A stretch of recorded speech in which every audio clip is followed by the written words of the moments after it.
Meet Licht, a high-ranking adventurer with white hair and dark blue eyes. He was in front of a monster which wiped out his whole party members. It was very strong and he won't be able to defeat it alone with his only support skill. He was already injured by it in the previous combat.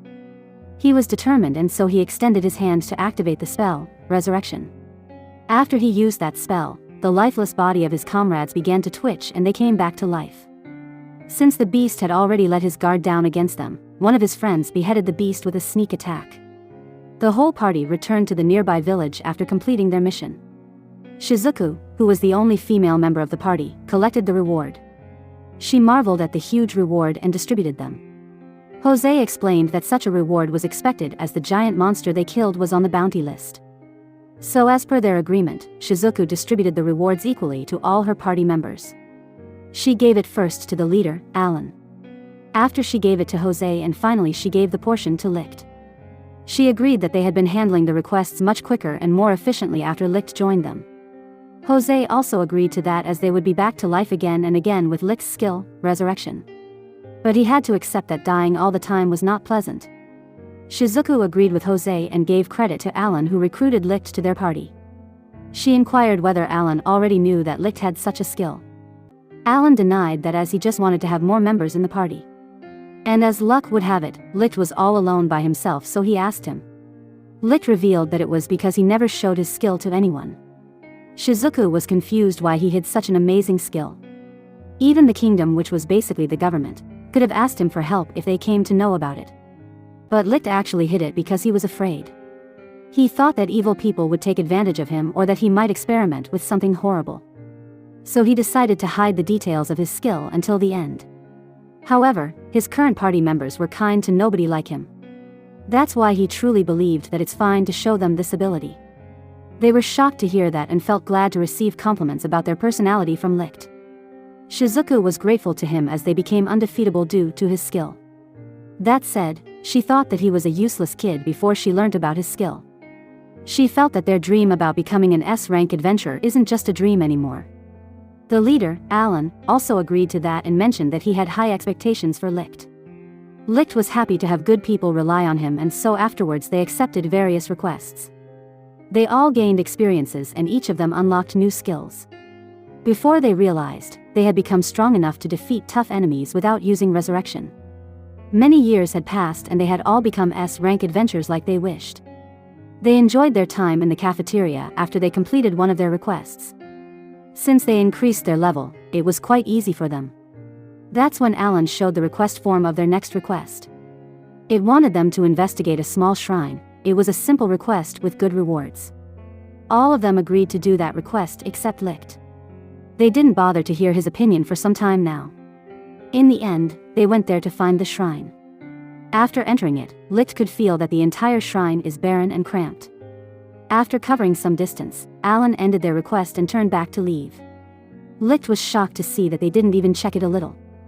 Shizuku and Sosei also turned to leave so he had no choice but to follow them. But he felt that something was wrong. It was just his hut feeling but it turned out to be right. He sensed some movements behind him and he turned around to see it. Alan asked for Licht's forgiveness and the next second, he was surrounded by a group of soldiers who held him at their spear edge.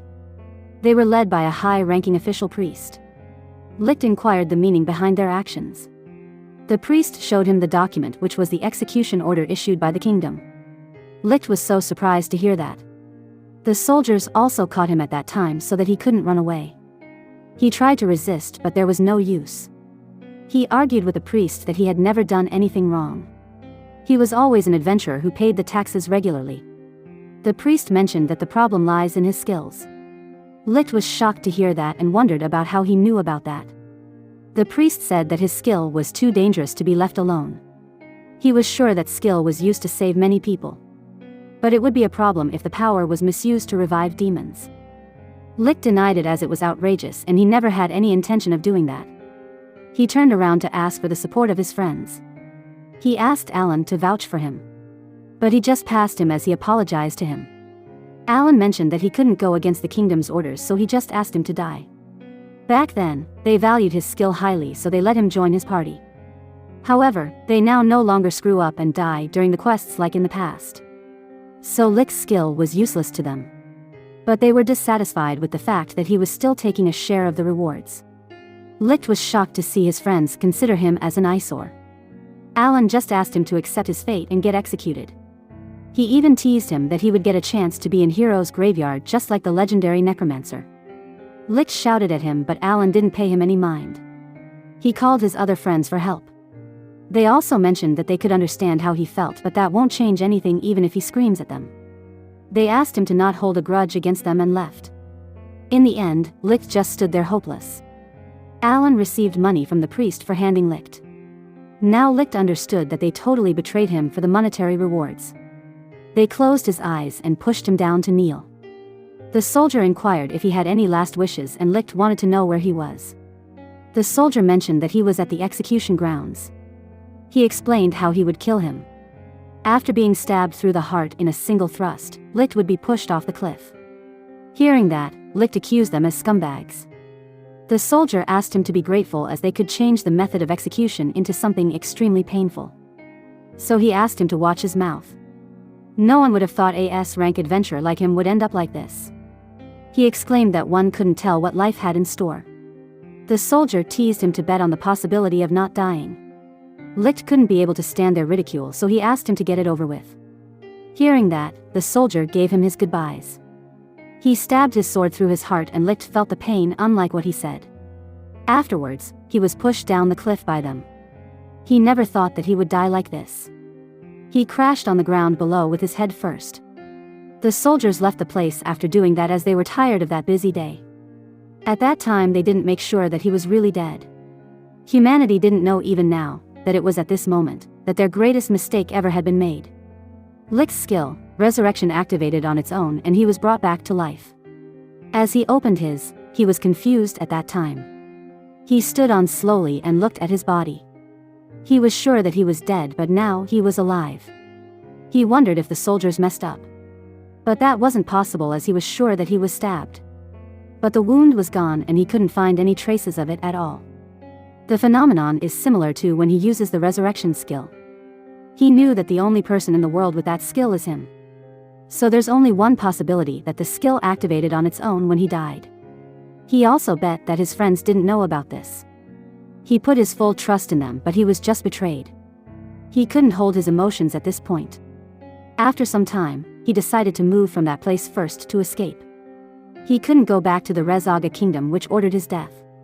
So he needed to find someplace to hide first. On that day, Licht's revenge tragedy began. He walked without any clear destination, and finally he reached the lake, which was the border of the Rezaga kingdom. In this world, the ratio of humans to demons, judging by the territory owned, is about 3 to 7. He remembered that there's a dubious dungeon somewhere near the border. It isn't exactly the information he could trust, nor is it from a credible source. He doesn't even know if there is really one here or not. Even so, he's on his own now. This was the only option left for him to take. He searched through all the places, but he couldn't find it. He thought that it was just a false rumor.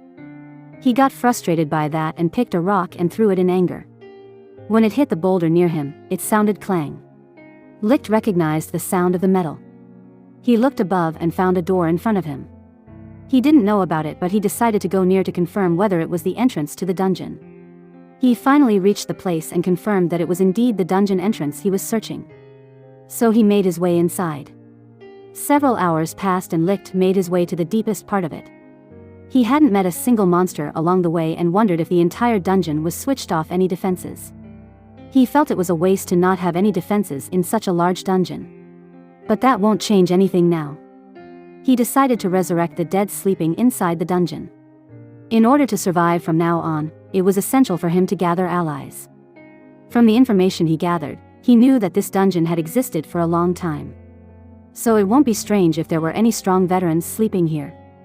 He was also sure that his resurrection skill could bring life to someone irrespective of whether their bodies were composed or not.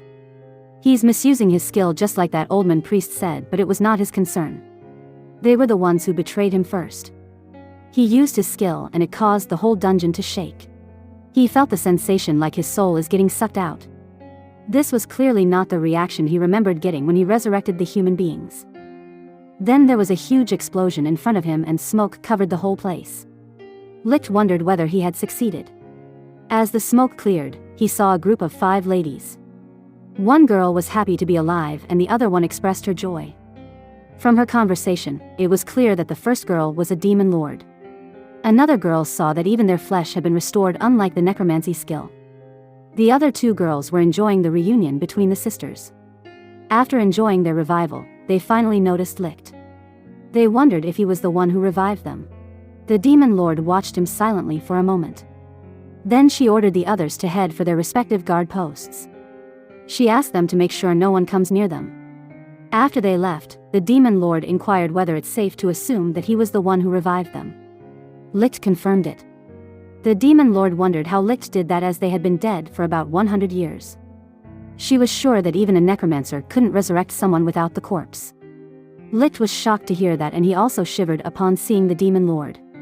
He explained that he also didn't know about the details, as it was his first time. Silence ensued between them for a while. Then the demon lord busted into laughter as she found Licht to be an interesting one. Since she confirmed that Licht could revive the dead, she asked him to join them.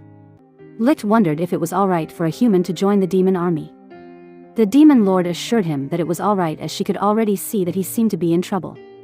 She didn't know about Licht's circumstances, but she wanted to lend a hand to him since he revived them. Just like that, Licht became the member of the demon lord army. It was different from what he had imagined would happen. But he had nowhere to go, so he accepted that offer. Then she remembered that she hadn't even asked his name. She revealed that she was the legendary demon lord, Arya. Licht also introduced himself. The other 4 were Arya's retainers, and she said that they were also thankful to him for reviving them. He hadn't had a chance to talk to them, but Licht could see that they were comrades. Since Arya had her complete trust in them, Licht was sure that they must be somewhat powerful, competent retainers. Arya exclaimed that their first task was rebuilding Dystopia. Although 100 years had passed, the layout remains the same. Licht understood that this dungeon name was Dystopia. Arya mentioned that the dungeon also went by another name, Adventurer Killer.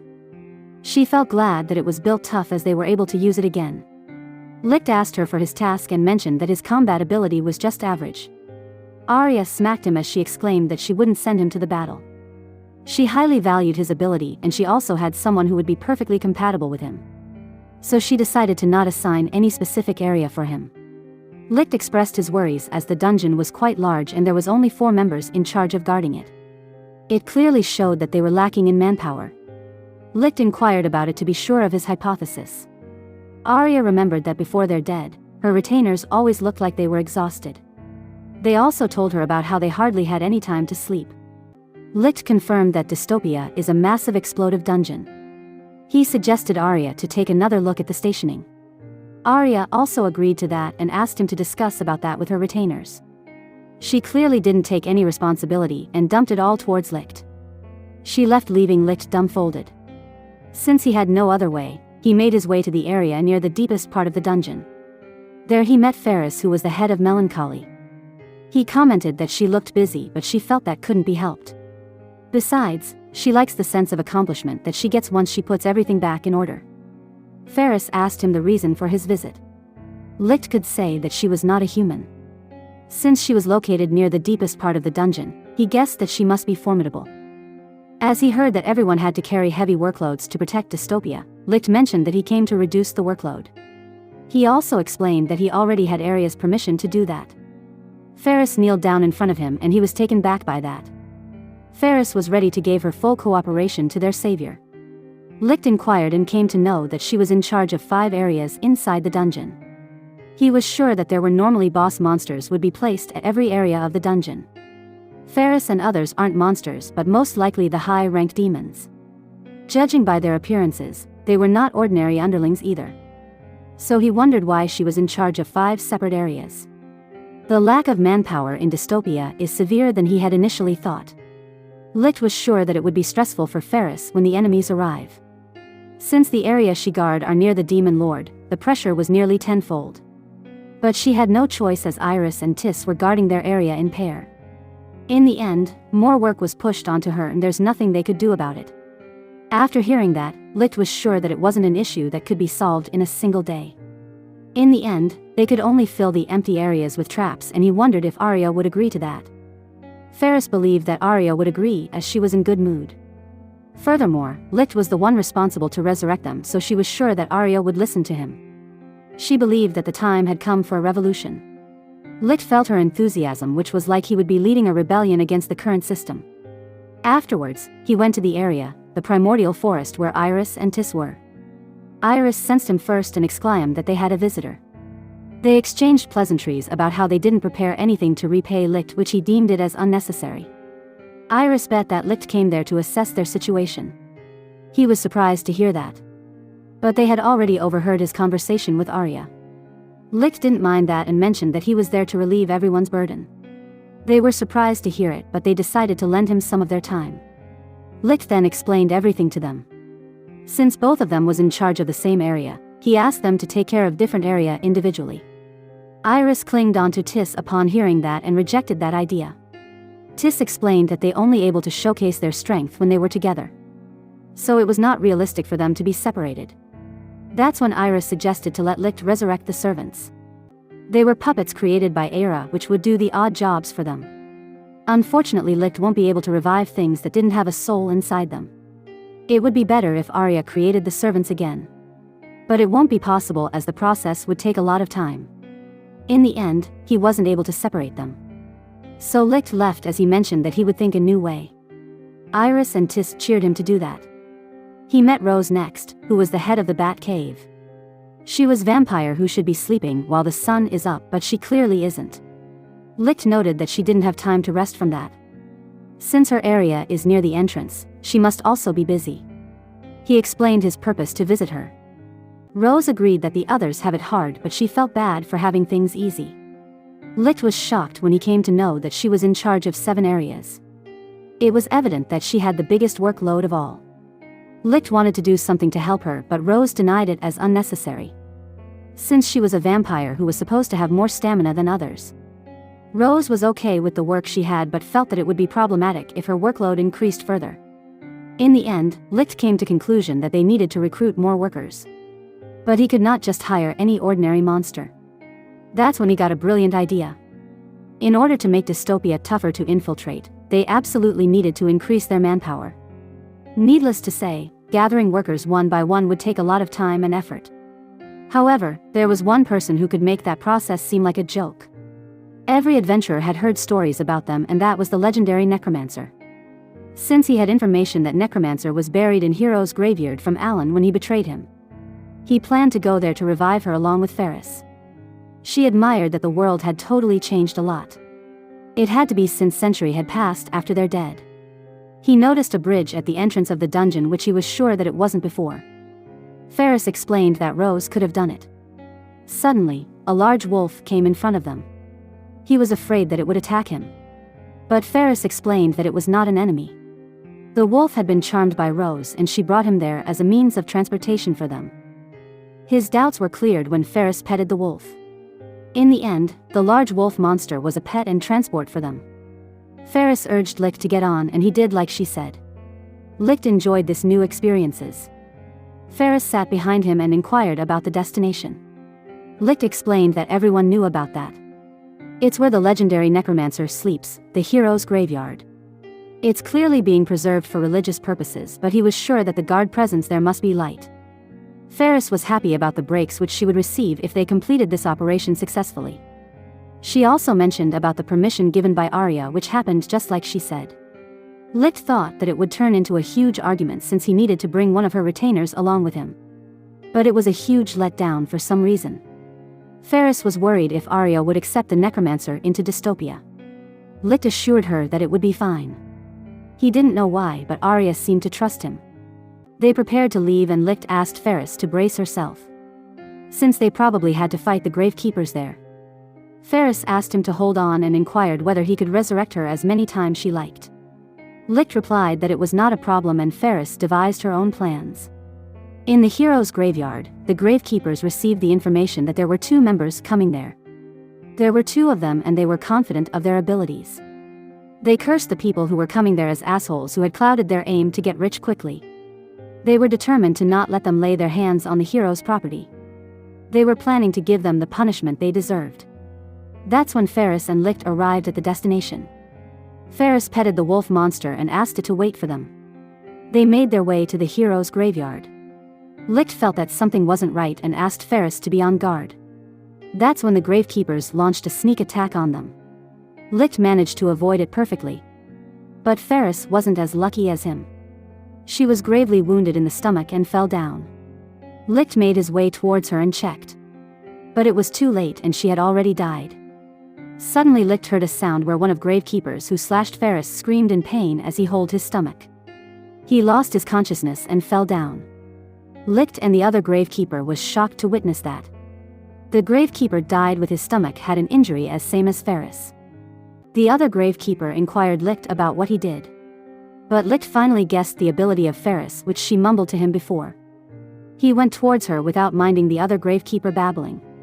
He used his skill resurrection on her and Ferris came back alive once again. She thanked him for his help. Licht berated her for not mentioning her ability beforehand. He was really frightened when she had died. If he also died, he would resurrect. But what if they transported Ferris' body in the meantime? That's what Licht was worried about. Ferris made her way to the other gravekeeper who was totally frightened to see her. She used her ability on him with a blank eyes. She drew his sword and placed it near her neck with a sinister laugh. She slashed her neck and the gravekeeper and Ferris died the same way. Licht used his skill once again and revived her. Licht felt uncomfortable seeing Ferris' cute actions, which was contrary to before. He planned to finish their operation quickly since they might have called in reinforcements. The two began to search for the legendary necromancer's tombstone. They wandered through numerous tombstones and found their target. The legendary necromancer's name was Dorothy. He used resurrection on the top of the tombstone. After some time, a hand had broken the tomb from inside and asked for their help to get out. They both decided to help her out. Dorothy came out of the grave and asked them revive her next time after digging her corpse out of the ground first. Licht apologized for that and so she forgave him. Dorothy then inquired the reason she was summoned for. Licht cut to the chase that he wanted her to be their companion. Dorothy was confused at that. She identified that Ferris was not a human but a demon. But she decided to clear her doubts first. She was curious about what method Licht used to resurrect her. It was not a necromancy as there was no master and slave relationship between them. The necromancer was a master who gathered dead souls as slaves. Licht explained about his skill resurrection. It would bring the people back to life but he couldn't make them submit to him. Instead he had ability to resurrect himself. Dorothy agreed that Licht's skill was same as her but she had never heard of a skill that would be able to resurrect the user itself. They both praised Licht and he thanked them for that. Dorothy agreed to be his companion as she wanted to make up for her resurrection. Licht was grateful for her help. They decided to go back so they could avoid the reinforcements of gravekeepers. They finally reached Dystopia and Dorothy admired the structure of it, which was too huge. Even if she assigned spirits to guard each area, it would take a lot of time even for her to fully cover it. Licht thought that it was hard for her to provide the lacking power. But she denied that and mentioned that enslaving a large number of spirits is her forte. She activated her magic within seconds and Licht was shocked to see its efficiency. She assured that the spirits would arrive at all the areas that weren't already being guarded in about 3 minutes. She could do it in seconds normally but it took her minutes since it was a large area. Dorothy exclaimed that she would be able to control over hundreds of spirits at once. Licht came to know that the legendary necromancer's name wasn't just for show. Dorothy planned to take control of a specific area to make it her domain. Naturally, the dungeon areas where the spirits guarding it were weaker. But now Rose and others could focus on their areas more effectively. Dorothy exclaimed that she never had thought that she would work under a demon lord in a million years. That's why she was curious why Licht, who was a human working under the demon lord. He explained that he had encountered some issues in the human world. So he couldn't go back there anymore and there's nowhere left for him other than there. Dorothy also didn't know what happened but she got a feeling that she shouldn't probe any further. Anyway, she understood that things didn't go well for Licht in the human world. Dorothy wanted to greet the demon lord as she was the newcomer who was going to work under her. Licht asked her to not worry about Arya as she was sleeping right now. But he told her to meet the scariest persons in Dystopia like Ferris. Dorothy argued that she didn't find Ferris scary at all. Licht explained that if anyone attacked Ferris, she would retaliate by slitting her throat, which was quite horrifying. However, Dorothy trusted Ferris and others as they were her comrades. She also hoped that Licht would come to her aid if anything happened to her. Licht assured her that he would resurrect her even if she died. But Dorothy hoped that he would help her before she died instead. In one of the luxurious mansions in Rezaga Kingdom, Licht's former friends were staying there. Shizuku inquired Alan if he had found a replacement for Licht, but he denied it. Alan mentioned that it was not easy to find a healer that would match their levels. Shizuku was disappointed with that. She thought that things would work out with any healer as they won't need resurrection anymore. They only need the healer to heal their wounds. But Alan was having trouble finding someone like that as everyone was weak as hell. No matter how much support a healer could give from the back, they were destined to die straight away at the front. Shizuku felt that it was easy to fight while protecting the healer as they were now quite strong. She believed that they would attract a lot of strong healers as they were a S rank party. But Alan was trying to find a healer who would also be helpful in fighting other than just treating injuries. Alan argued that no matter what level of their heal is, they were all laughably weak in combat. Even if the healer was a S rank adventurer, he was sure that they would be only able to be equal to the average class adventurer in terms of combat. Shizuku was confused by that as Licht was always useful in a fight. Alan mentioned that Licht wasn't a healer. It's just that he had that resurrection skill and that's why his combat power was good enough to join them. Shizuku was displeased at that, but they had no use for dwelling on the past. For now, Alan decided to get one healer as a temporary measure and planned to use him as a decoy. Shizuku also agreed with the plan as she didn't mind abandoning him just like they abandoned Licht. They decided to check all the request forms to choose a healer befitting the criterias. That's when Shizuku found a letter and gave it to Alan. He was sure that it was another request.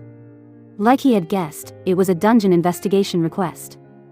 There were recent reports of immense magic power being detected coming from the dungeon that had supposedly been dormant for years. It seemed like a troublesome work where most of the time the monsters would start moving into the dungeon and make it their hideout. It was located near the humans and demons border, which was within their reach. That place was popular among the adventurers. There was a rumor going around that a demon lord was residing inside that dungeon. In the end, the reward was 500,000 gold, which was really a lot of money. So they decided to accept the quest. They were planning to go to the place where Licht was currently. What would happen when the betrayers meet Licht? Please like and subscribe to learn more about this interesting story. Share your thoughts in comments and click the notification icon to read more interesting stories like this.